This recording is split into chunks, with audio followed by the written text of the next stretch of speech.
One of the things I like to say is that there is a basic biopsychological dynamic that occurs in pretty much every culture we have records of, every era of history. It can have huge impacts on people, positively or negatively. The metaphor most often used to describe this is spirit possession.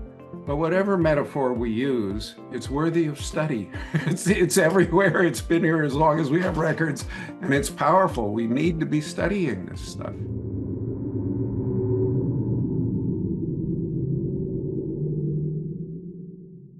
Hey everybody, I am here today with Robert Falconer, uh, psychologist, author of many amazing books. Yeah, I wanted to talk to you about what insights you might have from your work kind of on the current American situation, such as it is. Where are you based, by the way?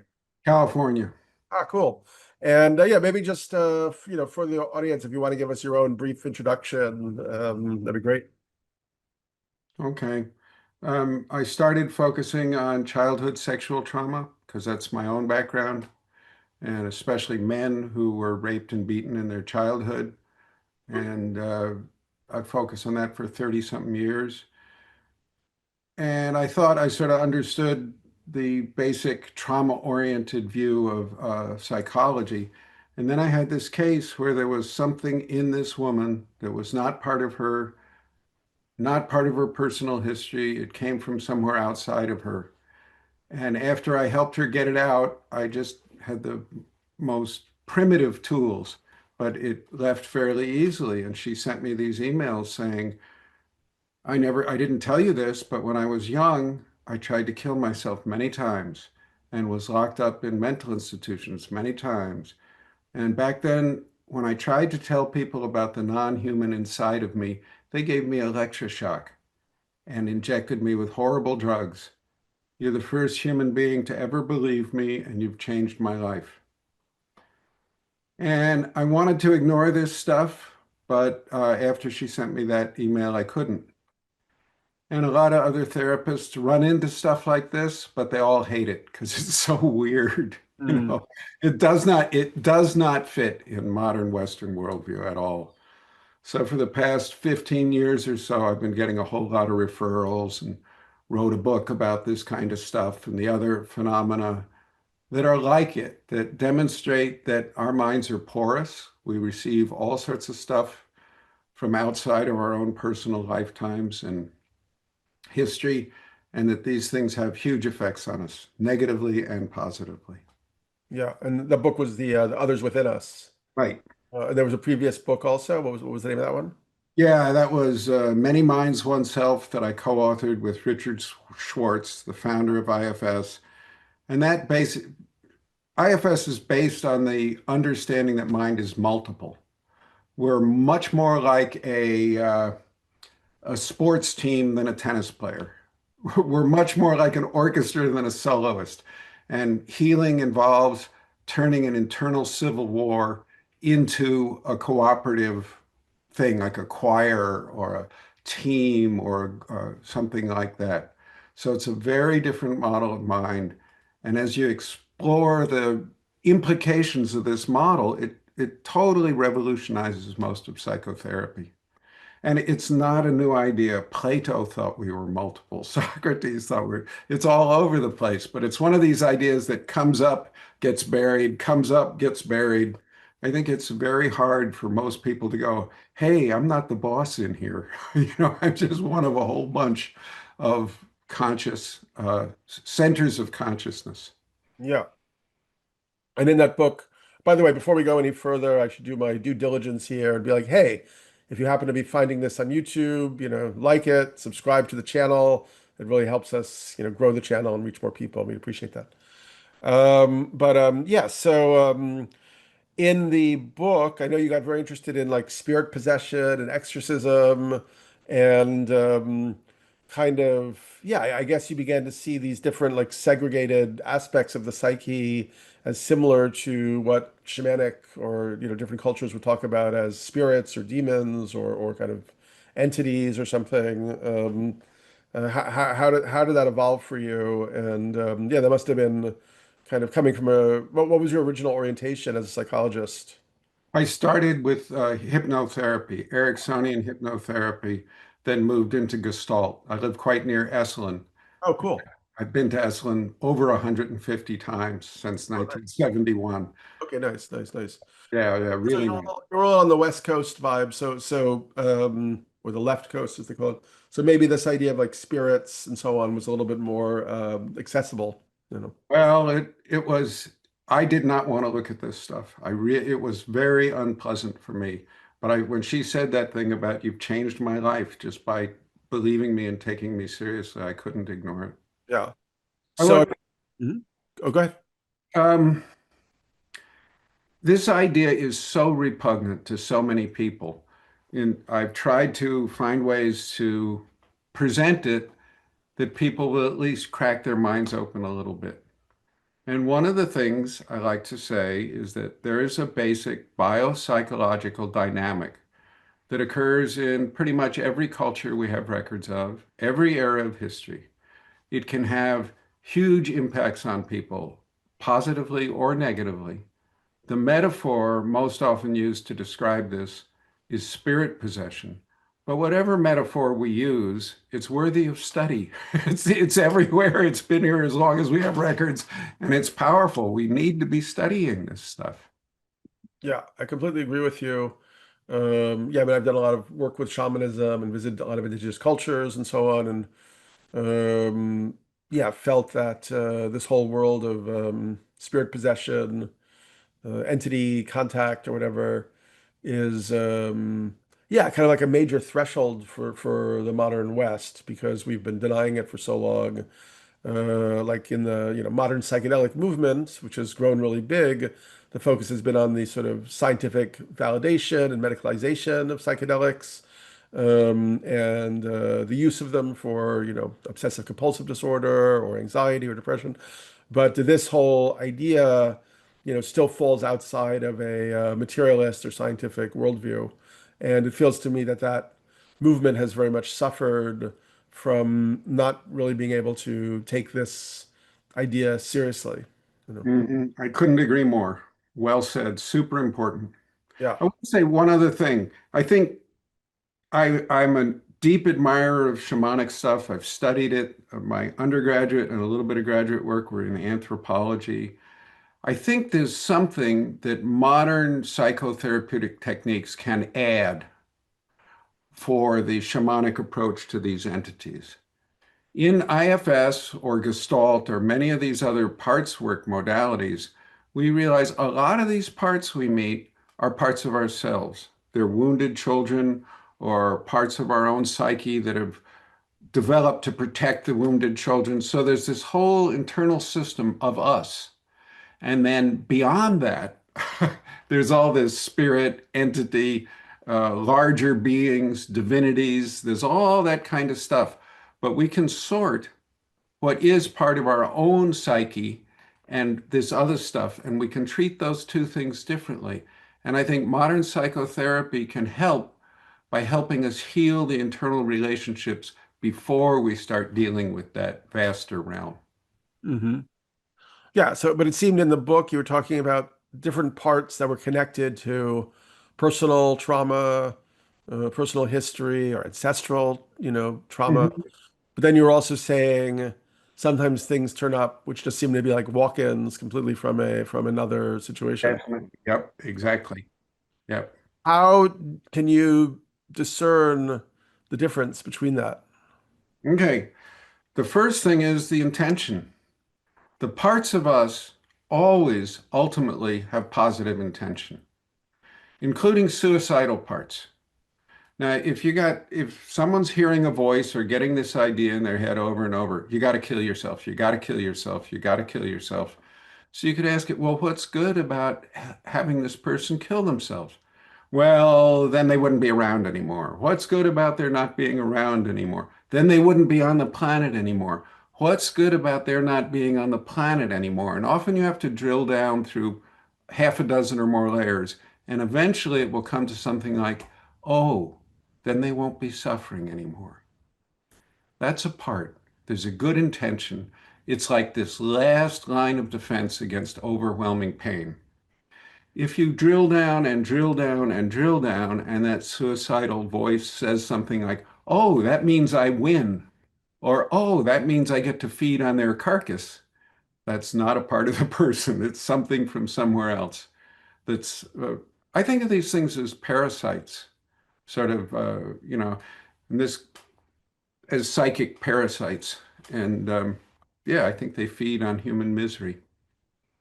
Uh, there's a lot of, I mean, I guess this idea that, because you said your focus had been sexual trauma in childhood, um, that, that type of experience really kind of opens up people to these kind of outside forces. Definitely. Definitely. Any kind of trauma, any kind of big trauma. Anytime we're not in our bodies. Childhood anesthesia really opens people up. So if people had to have a lot of operations when they were very young, psychedelics open people up, both to positive, meeting like Mother Ayahuasca, and negative entity experiences. I think of it now, IFS has explored the implications of this understanding that mind is multiple. There's also this whole other dimension. Our mind is porous. It's open. And there's actually ways we can measure how porous various people's minds are. And well, that's a whole I could go into that if you want. There are all these scales and ways to study that. Certain things open up this porosity. Psychedelics, big time. Right. Is the another way to say porosity or porousness would sort of be like relational, like sort of an idea Yeah. maybe there isn't really this sort of like, I mean, the Western construct has been this very like essentialized self and identity, and actually maybe it isn't like that. Maybe it's more of a continually evolving process that's hyper Yep. relational. Exactly, Daniel. I mean, Gregory Bateson wrote a book more than 50 years ago called Mind and Nature, and he said these two things evolve together. The attempt to try and understand one without the other is ridiculous and bound to failure. And that's what we've been doing. Mm. We try and understand psyche, mind over here as though it's this isolated thing. That will never work. Yeah. Yeah. Structurally, that is not going to work. Um, so now when you work with somebody and they have these different aspects, I mean, when do you call in, when do you move from therapeutic techniques to more like shamanic techniques, like, you know, saging them, going into, I mean, is altered states kind of like a part of your practice? Because obviously it is for many shamans and kind of like exorcists and so on. I've been involved with the psychedelic world since 1967, and I've had a couple hundred experiences of my own, probably sat with that many people. I don't sit with people anymore. Uh, uh, you know, I do train people to sit with people. I think there's a lot that we've learned through IFS and other newer stuff that really facilitates psychedelic experience. So I think that's a wonderful, important mode. Um, I do use Sage because I like it, but basically, how to put this? I stay with the sort of psychotherapeutic, this is parts of a person approach until it's proven or demonstrated overwhelmingly that that's not the case. Because if we try and amputate a part of the person, it causes all sorts of damage. So we want to err on the side of trying to form good relationships with everything we can and only help something leave a system when we're really, really clear it's not part of that person's system. Hmm. Hmm. And it happens all the time. Like alcoholics often, they will have one part over here going, how could you go get drunk again last night? And then there's this other part who goes out and gets drunk again that night. And these two parts hate each other, hate. And they both typically will point at the other one, say, that doesn't belong in the system. Cut that one, get rid of that one. So you have to really take your time and patiently listen. Hmm. And do you still use hypnotism when you're trying to contact these different parts of the psyche? No. No. No, I think when people go in and contact deep realities within themselves, they alter their states of consciousness on their own. And usually attempts to direct or manipulate that from outside slow down the healing process. I think each person has within them an ancient healing wisdom, and it's my job to help open that so that they can live from that more and more. And that's what does the healing. I don't do the healing. 50, 60 years have been doing this stuff. No, it's not me. I'd like to believe it's me. Uh-uh. There's an ancient in people's bones, in their tissues, in their breath. There's this ancient, ancient healing wisdom. And when they can access that, they heal and then they can go on. It's like planting a tree. I don't have to keep working with them, you know? Right. So what's your role then? Is just to cultivate the good soil for the tree, or I mean, Well, sometimes it's a lot more active than that. mhm, If there's a big one of these things that entities, uh, mhm. Dick Schwartz has called them unattached burdens, Yeah. and the Can you explain that idea a little bit more in depth? well, it's basically what I'm talking about. But he hated the word entities, Mm. and he really didn't want to talk about this stuff. They used to only train about it in the level 3 trainings, because he said this will be used to destroy IFS. And we're doing so much good stuff over here. If we show them the weird stuff, they're going to throw Yeah. us out. Yeah. So he sort of invented this term unattached burden so that he didn't have to say entity. Yeah. And he talks about unattached burdens, the negative external influences, and guides, the positive external influences. Beautiful. Um, what kind of experiences do you have when people come into contact with the positive external internal influences like the guides? I've seen also the most beautiful one. I think this is a story worth telling. I was working with this woman who's very highly functional in the world, international trainer, doing all this stuff. And we were working, she said, "Oh, I go inside and I see my parts, and then I see these two things in there. They look like spiders that somebody had stepped on, and they're just barely alive, and they're like crawling around." And she said, "Oh, I feel so sorry for them, those poor things." And, are they parts of you? What's your intention? All that stuff. No, no, no, they're not parts. They don't belong here. And so we say, I get her to let them go. I say, it's beautiful and sweet. You want to take care of them. That there's a better place for them where they can really heal.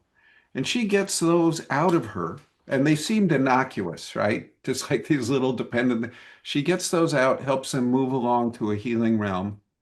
And then this light starts flooding her face. And she turns her head down a little like this, her eyes close, and tears start slowly rolling down her face, and light radiates out of her. And she said, "Oh, oh, it's Mary. It's the Virgin Mary." And she was radiating light into the room, and it was one of the most beautiful things I'd ever seen. And it was a nasty little room, cinder block and fluorescent lights. It's not Mm. not a spiritual place at all. Mm, very cool. Very cool. One reason I wanted to reach out to you now, and I really enjoyed your presentation in our Future of Consciousness class. I think this is like great work you're doing. But I was kind of like thinking about what's happening to the United States as a kind of whole, let's say, collective mindscape or something. It feels like, yeah, we're having this sort of we're fragmenting. We're sort of like having like internal conflict, civil war, even. I'm curious if you guys apply this whole line of inquiry into sort of social psychology and social phenomena. Okay. I want to sort of distance myself from the IFS world, or they Yeah, have sort of distanced themselves from me. I speak for me. yeah. I think a lot of the IFS people think I've gone round the bend, and that's fine.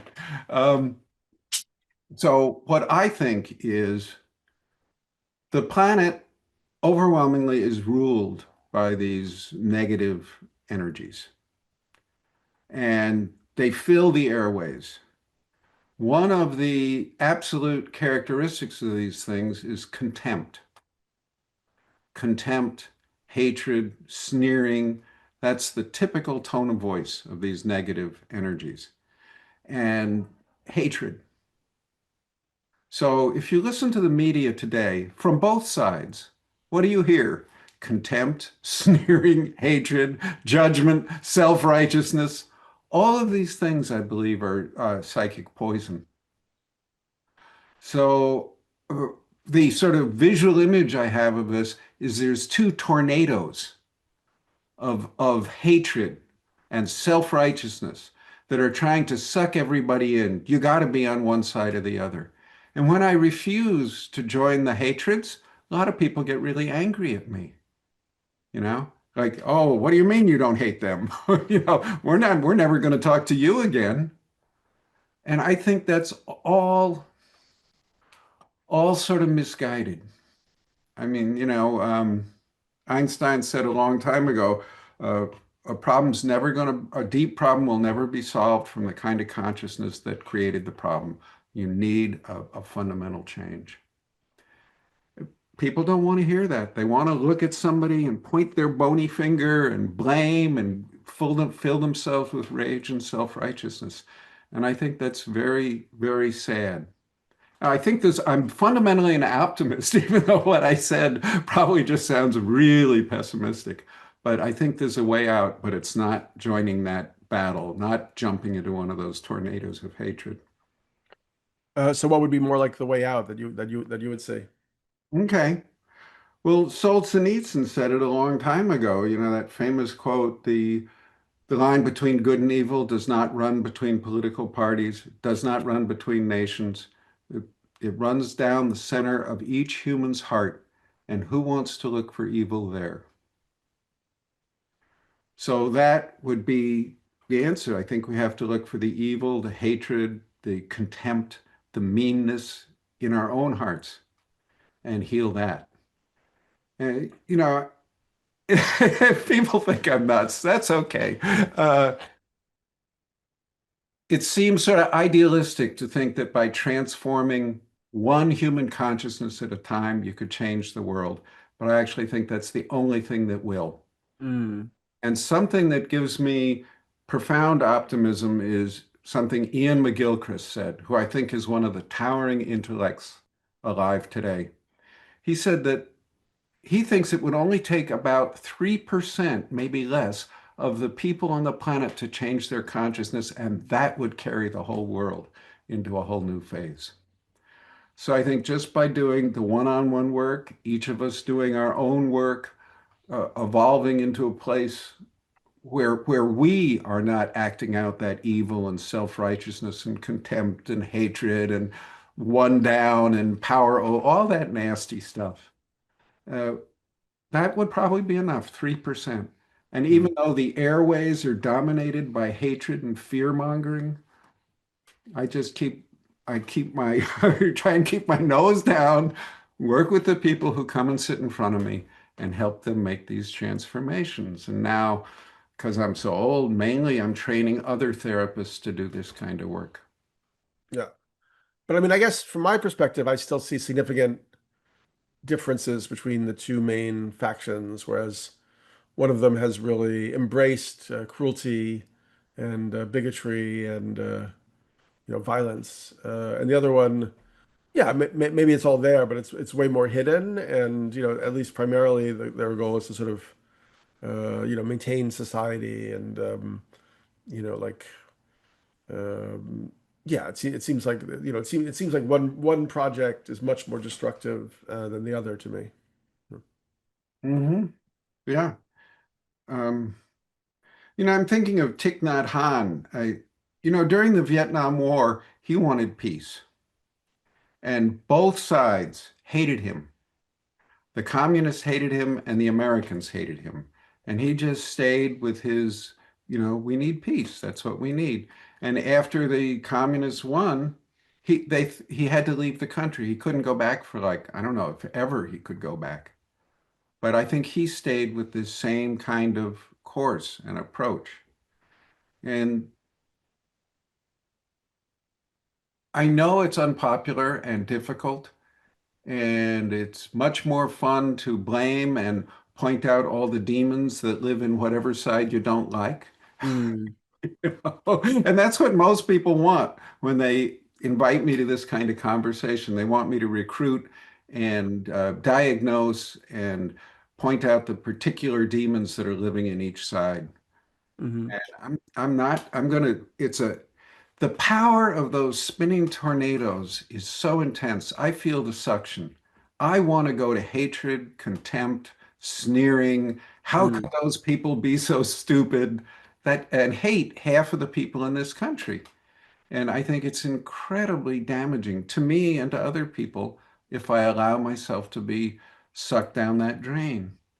I've studied Emanuel Swedenborg a fair amount, and he said one thing I really liked. He said, truth expressed without love is not, after all, true at all. Who's speaking truth with love these days? yeah. Anybody in the major media? And yet, sometimes it does seem as if certain figures in the political world or the celebrity or elite worlds do seem like they're a little bit more possessed or influenced by these unseen burdens than others. And, I'm thinking particularly as one reason I wanted to reach out to you was Elon Musk, who we now know is a heavy duty user of ketamine and, psilocybin and LSD, and so it carries a whole kit with him everywhere he goes. And you watch some of the videos of him at inauguration or at other events, and sometimes he seems like he goes into a kind of like a dissociative trance state.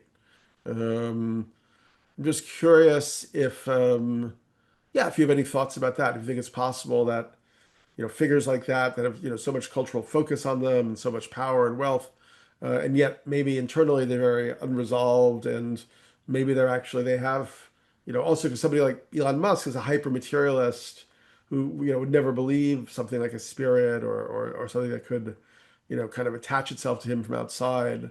But maybe that also, makes somebody like that easier prey, for beings from the super sensible realms.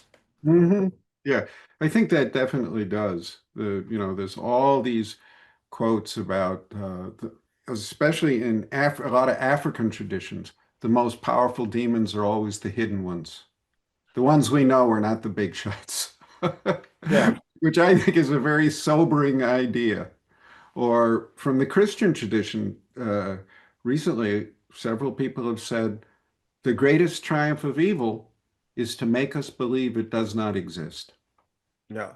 So I think all that's true. I'm not going to try and diagnose or analyze Elon Musk. Yeah. I wish him all the best. I hope he finds healing, and I wish more politicians on both sides would do psychedelics. Yeah. But then they wouldn't be politicians very long, I don't think. Yeah. Well, there's also a big question about that now because kind of like the, technocratic right seems to be kind of embracing psychedelics and because we know that psychedelics function as non-specific psychic amplifiers.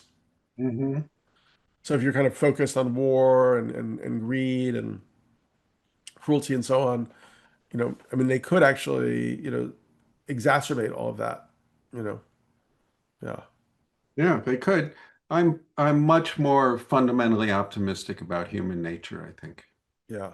I think, in the MAP studies, uh, which I really admire Michael Mithofer, the guy who was it, the head administrator and trainer for their MDMA studies.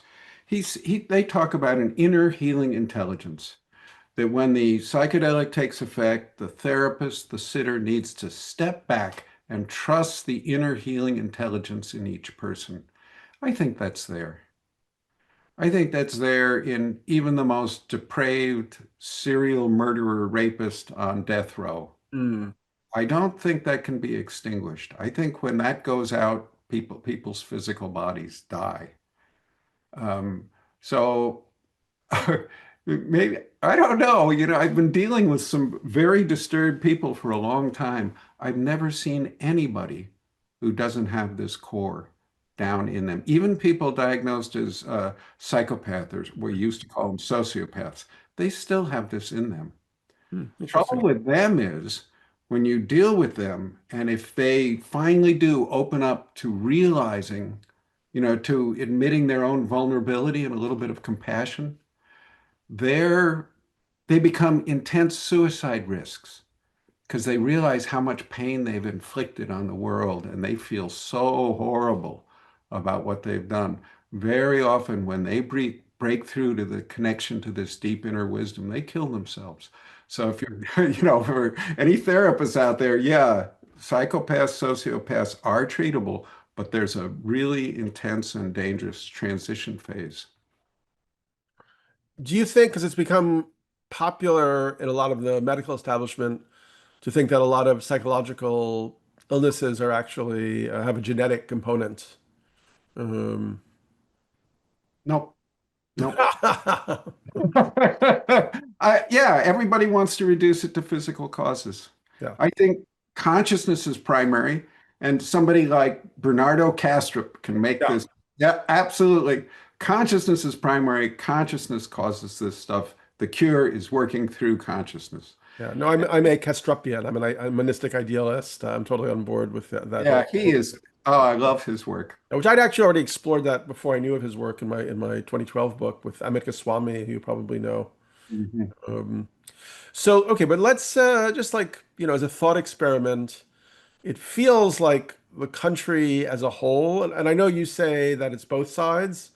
You know, my sense personally is that there's some type of like possession trance that has overtaken, a significant subset of the population, which has now unleashed their kind of like lower instincts.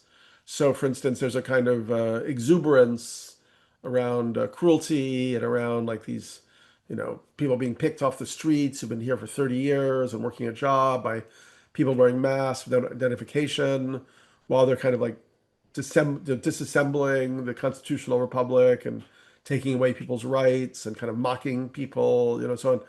And yeah, I mean, it feels like a kind of collective, possession trance or kind of like attachment situation. And it does feel to me that, it's more on one side than the other. That a Mhm. lot of the, more like, Democrats, progressives are, they're procedural, they want to kind of like maintain the sort of, rudiments of a constitutional system and, have things decided through democratic process and so on. And this other thing has now sort of started to take hold, as we sort of saw with like, let's say Nazism, in Germany in the 30s, Mhm. where, ultimately, if you wanted to survive that, you had to either join it or kind of like escape from it, get out of the way. And, I think Jung, probably saw, you know, Nazism as a kind of, archetypal possession trance. He talked about Wotan, I think as this figure that kind of, inspired this ambiance, this kind of this kind of circumstance. So I'm just kind of curious because yeah, that's kind of how feel the situation right now and see it. So I wanted to check in with you about that, and also Mhm. then think about, are there tools that can be applied outside of individual one-on-one, that are almost like I don't know if they're social psychological tools or collective therapies or, pattern breakers, kind of like, how do we facing this intensifying shift towards authoritarian or totalitarian systems Mhm. that involve, mass cruelty, concentration camps, really a, incredible intensification of stuff that was maybe always present in the American, reality, the American psyche, but now it's really been, put in the front. So I'm kind of curious what from your work and IFS and the sort of parts model um, could be helpful for us in kind of like facing what's happening. Okay. First thing I want to say is the IFS world is totally in the democratic, as you would expect from therapists. It's totally in that world. And I think that's sort of unfortunate because it means that a whole powerful therapeutic modality is not available to a lot of the people who need it the most because it's identified with an ideology they Mm. despise.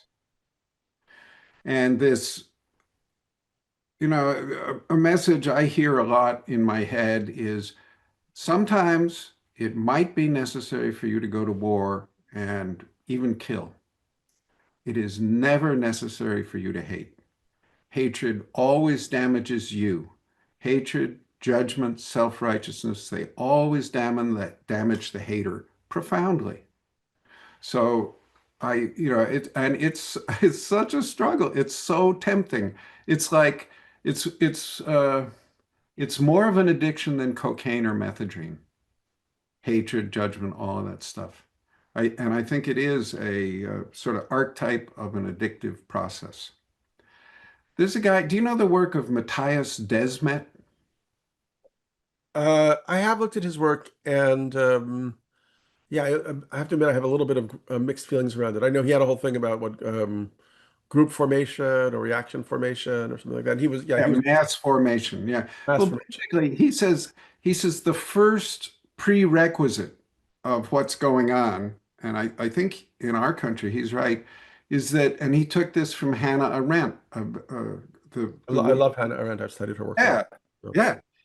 She talked about the atomized subject, how the first prerequisite of this kind of social deterioration and warfare is that people feel they're disconnected. They are atomized, they're isolated.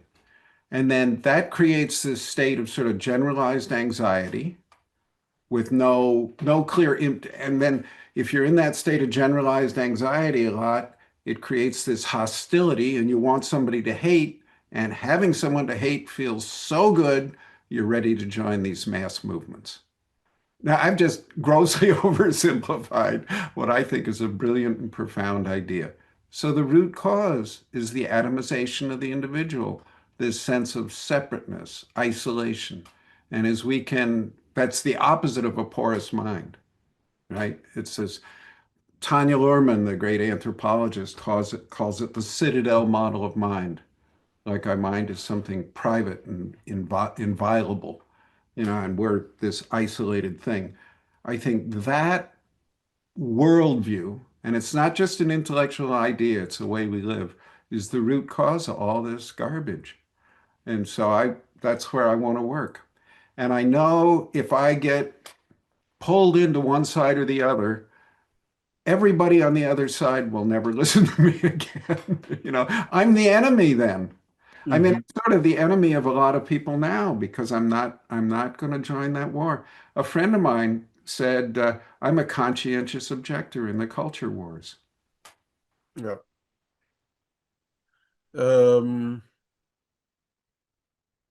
yeah. Cool. Well, I mean, I guess, yeah, I mean, I understand that perspective. So for you, it's really just about, spreading the work on an individual basis. Yeah, I Uh, think these things of I'm a big fan of Martin Buber's, and I yeah, know he's not very fashionable anymore, and he basically I've really he read said you him. either relate I thou person to person with this deep respect, and most people have forgotten or don't know that Buber and Martin Luther King were very good friends and collaborated on a lot of projects, and this kind of Buber-esque personalism was foundational to Martin Luther King's spirituality and the whole civil rights movement. That Yeah, that gets ignored. But anyway, you can either relate I thou or you can relate I it and treat other people as things. And when you start dividing people into camps and oh this group and that group, you're turning them from a thou into an it. And Buber also said early on, I think he changed his opinion about this later, all evil comes out of I it relationships with other people. So it's when we start doing this group stuff, us and them, very, very dangerous, incredibly dangerous and toxic, and so tempting. Even I would say addictive. right. I mean, I get that, but I think I still have fundamental disagreements with you because I think there are sometimes us's and them's. I mean, there were Jews and Nazis, and as Yeah. much as the Jews, might have, wanted to have a different shared context or relational situation with those people, at that point it was too late in terms of them having, gone into this type of possession trance. Yeah. And, I think, Whereas if there had been an intervention maybe earlier, in some sense, there might have been a way to kind of interrupt or pull them out of that, the sequence of cause and effect that ultimately led to, holocausts and so on. yeah, I think So somebody yeah, you would so really like is so Paul. personally, I just want to say that I don't feel any judgment or hatred around people who are MAGA or in that camp. I'm just like trying to think through a way that we can use our tools and our knowledge and whatever reframings in a way to avert very negative consequential situations that may come about. And it does seem to me that in this circumstance, there do happen to be people who are a little bit more like the adults in the room and people who are kind of acting out in a more, immature way. And I hear that for instance, in the language of like Trump and his followers, which is very othering and very us and them. And so for you to say that I can't make a distinction and say that like, okay, there are, I'm using the tools that I've developed, over a lifetime to sort of see, understand that something has to be done here. Doesn't really leave me much to do, because yeah, I just it's kind of struggling with that as a framework because I think that you do have a good. I mean, I read a book by one of these white Christian nationalists called Unhumans, and he basically says that socialists, leftists, liberal Democrats are not human. They're not fully human. They can be treated like animals, or they can be mistreated. They can they're not in this great white Christian way of being. And Vance and he also talked about fascist dictators in the past, like Pinochet. And he was like, okay, it's okay to, you can like, it was good what Pinochet did when he took, liberals and journalists up into helicopters and he threw them out of the helicopters. He was like, that was a great idea. And, on the back of the book, J.D. Vance and Donald Trump, both positively blurb the book. And they basically say, this is the right plan for America. This is what we want to do here. So they're very much creating an us versus them scenario. I'm not trying to do that, but I'm saying there are people who are more like the adults in the room right now who, can sort of see this process underway. And so I feel a little bit resistant to you kind of saying that, oh, it's just the same, and this side is othering, and both sides are turning one side into the it. Because I'm actually not doing that, but that's being done to, other people, including, the worlds that I'm part of. And I'm very concerned because if you look at like, systems that lead to genocides like Rwanda, where there actually wasn't an ethnic or religious differentiation between Hutus and Tutsis, that was like a kind of political identification that the Belgian colonialists had forced onto these people, which over 20 years they then accepted. And then one group was more like a slightly poorer group and more rural. The other group was a little bit more cosmopolitan, a little wealthier. And they ended up stirring up the hatred of the poorer group for the slightly more cosmopolitan group, and that led to massacres. Yeah, so, if there are signs that we're in a type of situation like that, then I think we have to go a little bit more into an emergency triage mode and say, yeah, if there's one group that has kind of moved into kind of like a possession trance on a large scale, then if we're not in that trance, like I'm not othering those people, I'm not judging them, I'm not hating them, I'm trying to find like a way of dealing with an increasingly dangerous situation. So I don't find that, your perspective is fulfilling much for me at the moment because it's like, okay, like we can go to the individual basis, but we don't have time for that. There's like tens of millions of people who have become convinced that this is apocalyptic, and have read the Turner Diaries and are, ready to go to war and have created like right-wing militias and all that stuff. So, yeah, I guess I'm hoping a little bit more for you to get you a little bit more engaged in that way. Hmm. Yeah. A guy you might like a lot more than me is Paul Levy and the idea of Oh yeah, Wetigi. I've talked with Paul Levy. I love Paul. Yeah, yeah, Yeah. I did a podcast with him. Yeah. Yeah. Yeah. And I think he would join much more Yeah. in in that way of thinking. And I'm thinking of another woman whose name I'm forgetting now. She was a big anti-war activist, and she would march and she would do all that activist thing. But the thing she did that almost no other activist would do is when she would find the people in the crowd who were yelling the loudest and the most nasty stuff to her and to the other peace marchers, and she would go over to them and she would talk to them in a kind way. Right. Yeah, I mean, building those bridges, obviously, if you can snap people out of this kind of possession trends, that's kind of what I was kind of curious from you is, looking at it from a spirit possession dynamic and that happening on a collective level involving these kind of large scale archetypes. Are there tools for intervention that you could sort of generalize from your work with individuals that we could then use for this crisis as a whole, you know? Okay, the number one thing in dealing with these individual unattached burdens, they do everything they can to get you to hate them, and they do everything they can to get you to fight them because they love fighting and hatred. So, and very often they've done really nasty stuff to people, and people can feel totally justified in their hatred and resentment and all of that. And they are justified. But if they allow themselves to hate, it keeps the negative spirit around. It's like the hatred and the anger becomes a spear that keeps the individual connected to whatever negative energy is in it. And they have to find a way to put the spear down so that that negative energy no longer has a way of hooking into the person.